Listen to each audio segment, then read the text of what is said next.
Assalamualaikum warahmatullahi wabarakatuh. Perkenalkan, nama saya Anggun Fadila dari Prodi Manajemen Sore B dengan NIM 289215003 dengan mata kuliah Etika Bisnis dan dosen pengampu yaitu Moh Taufa Nugroho SSI MM.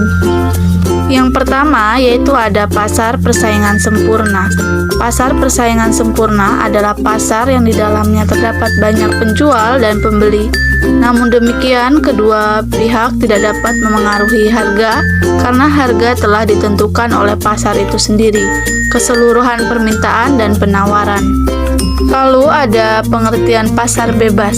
Pasar bebas merupakan pasar di mana para penjual dan pembeli memiliki kebebasan dalam memutuskan masalah perdagangan dan bisnisnya. Segala bentuk kebijakan tidak memiliki patokan atau paksaan dari pihak lain atau pemerintah. Contoh pasar bebas yaitu ada NAFTA, North American Free Trade Area. Lalu ada yang kedua, APEC, Asia Pacific Economic. Yang ketiga ada EU. Yang keempat ada MEA, Masyarakat Ekonomi Asia. Yang kelima ada CAFTA, China ASEAN Free Trade Area. Selanjutnya yaitu ada tujuan pasar bebas. Yang pertama, meningkatkan pendapatan negara. Yang kedua, meningkatkan perekonomian negara. Yang ketiga, memperluas pasar. Yang keempat, memenuhi kebutuhan dalam negeri. Lalu ada manfaat pasar bebas. Melalui pasar bebas, perekonomian negara tentu akan semakin tumbuh berkembang karena adanya kebebasan untuk setiap orang agar dapat mengelola sumber daya produksi yang dimiliki untuk memperoleh kekayaan. Hal ini tentu juga akan meningkatkan kreativitas masyarakat serta produsen untuk menghasilkan produk-produk yang berkualitas agar bisa bersaing di pasar internasional. Next, ada pasar persaingan tidak sempurna. Pasar persaingan tidak sempurna merupakan struktur pasar dalam dunia perekonomian. Pasar ini tercipta ketika pasar persaingan sempurna tidak berjalan dengan baik. Jika pasar persaingan sempurna mencerminkan kondisi di mana penjual dan pembeli hadir dalam jumlah besar, maka lain halnya dalam struktur pasar persaingan tidak sempurna. Di pasar ini, penjual dan pedagang lebih sedikit ketimbang pembeli. Selanjutnya yaitu ada jenis-jenis pasar persaingan tidak sempurna, yaitu ada monopoli, oligopoli, monopsoni, lalu ada oligopsoni. Pasar monopoli. Pasar monopoli hanya terdapat satu penjual yang mendominasi dan berkuasa. Penjual di pasar ini juga mampu menjadi penentu harga. Penguasa di pasar ini secara sengaja menjual produk yang tidak memiliki pengganti, sehingga bisa dikatakan tidak ada pihak yang menyaingi. Selanjutnya yaitu ada oligopoli. Pada pasar ini terdapat beberapa penjual yang menguasai pasar. Dalam sistem ini, kegiatan promosi masih diperlukan guna memperkenalkan produk dan menyaingi penjual lain. Persaingan dalam pasar oligopoli terbilang cukup ketat. Selanjutnya yaitu ada monopsoni. Pasar monopsoni memiliki ciri di mana terdapat banyak penjual dan hanya satu pembeli. Kondisi ini membuat pembeli jauh lebih berkuasa dari penjual. Di pasar ini, harga produk lebih memungkinkan untuk disesuaikan dengan keinginan pembeli. Selain itu, kualitas produk juga terjamin, sebab penjual berusaha sebaik mungkin agar tidak kalah dengan penjual lain. Next, ada oligopsoni. Pasar ini terdiri dari banyak penjual dan beberapa pembeli, di mana pembeli akan mengolah produk untuk kemudian dijual kembali. Rata-rata barang yang dijual merupakan barang mentah yang mesti diolah terlebih dahulu untuk memperoleh manfaatnya. Di pasar ini, harga produk cenderung stabil dan lebih ditentukan oleh pembeli. Lalu ada bab 3, etika konsumen. 3.1 Bisnis dan perlindungan konsumen.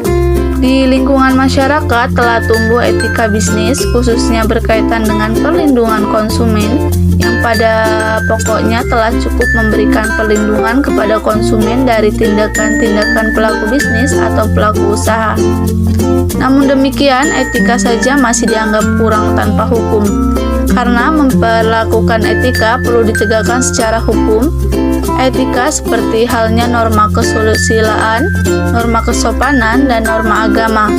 Kalau belum diterima sebagai norma-norma kehidupan secara hukum, maka sanksinya atas pelanggarannya lebih bersifat heteronom atau hanya datang dari diri dan hatinya sendiri, dan agar memiliki daya pengikat. Selanjutnya ada 3.2 hubungan antara produsen dan konsumen. Produsen RTP memproduksi barang untuk dikonsumsi oleh konsumen RTK dan membayar uang faktor produksi yang telah diserahkan dari RTK. Konsumen RTK menyerahkan faktor produksi yang diserahkan kepada produksi RTP dan membeli barang yang telah diproduksi dari RTP untuk dikonsumsi. Next, selanjutnya ada kasus etika konsumen yang berjudul maraknya penjualan bakso celeng. Sebuah ruko yang dijadikan tempat produksi bakso oplosan daging sapi dengan babi hutan di Pasar Citerep, Kabupaten Bogor, digerebek polisi Minggu 28 Mei 2017. Dari penggerebekan itu, polisi menyita barang bukti berupa 46 kg daging babi hutan, daging ayam seberat 60 kg, daging ayam yang sudah dicampur daging celeng seberat 4 kg, 1 unit penggilingan daging kasar, 1 unit penggilingan daging halus, dan 1 buah freezer. Petugas juga terciduk 6 orang antara lain Pranoto alias Noto, pemilik usaha bakso oplosan, dan keempat karyawannya yaitu Agus, Isworo, Ujang, Imat, Ari Jianto, kemudian Heri Setiawan sebagai pembeli. Penangkapan berawal dari informasi masyarakat Bogor tentang adanya tempat usaha bakso yang menggunakan bahan campuran daging babi hutan. Hasil pemeriksaan sementara, Noti penjual bakso yang diproduksinya ke konsumen seharga 40.000 sampai dengan 50.000 per kilogram. Harga lebih murah karena dicampur dengan daging celeng. Meskipun terindikasi kuat melanggar hukum, polisi belum menetapkan pemilik usaha bakso celeng ini sebagai tersangka. Next, yaitu ada etika periklanan. 4.1 Fungsi iklan. Dalam buku-buku tentang manajemen periklanan, iklan dipandang sebagai upaya komunikasi. Iklan dituliskan sebagai komunikasi antara produsen dan pasaran, antara penjual dan calon pembeli. Periklanan dibedakan dalam 2 fungsi, yaitu ada fungsi informatif dan fungsi persuasif. Tetapi pada kenyataannya tidak ada iklan yang semata-mata informatif dan tidak ada iklannya semata-mata persuasif. Iklan tentang produk baru biasanya mempunyai unsur informasi yang kuat. Misalnya iklan tentang tempat pariwisata dan iklan tentang harga makanan di toko swalayan. Sedangkan iklan tentang produk yang ada banyak mereknya akan memiliki unsur persuasif yang lebih menonjol, seperti iklan tentang pakaian, bermerek, dan rumah. Tercantum unsur informatif dan unsur persuasif dalam periklanan, membuat penilaian etis terhadapnya menjadi lebih kompleks. Next, yaitu ada jenis-jenis iklan. Yang pertama, berdasarkan iklan pemberitahuan atau pengumuman. A, yaitu ada contoh jenis-jenis iklan pemberitahuan atau pengumuman adalah yang pertama, iklan seminar, yang kedua, iklan berita duka cita, yang ketiga, iklan reuni akbar, yang keempat, iklan lelang, yang kelima, iklan lowongan pekerjaan. Yang ke B, contoh jenis-jenis iklan layanan masyarakat. Yang pertama ada iklan bahaya merokok, yang kedua iklan menghemat energi listrik, yang ketiga iklan penyalahgunaan narkoba, yang keempat yaitu ada iklan layanan. Yang ke C, contoh iklan penawaran. Yang pertama iklan produk yaitu berupa pakaian, iklan handphone, tas, dan lain-lain. Yang kedua iklan jasa. Iklan jasa yaitu berupa kurir, jasa penjahit, jasa pijat, dan lain-lain. Next, yang kedua yaitu berdasarkan internet, yaitu ada Facebook, Instagram, TikTok, dan lain-lain.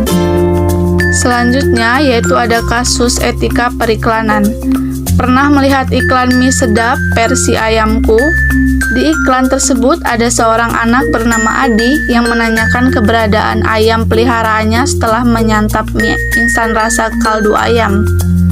Namun dalam iklan tersebut terdapat scan di mana seorang guru berbicara sambil membawa sebungkus mie sedap. Di atas kepala guru tersebut terdapat seekor ayam yang kemungkinan besar adalah animasi iklan.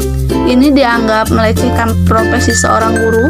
Akhirnya KPI melayangkan teguran kepada perusahaan produk tersebut untuk memperbaiki iklan itu.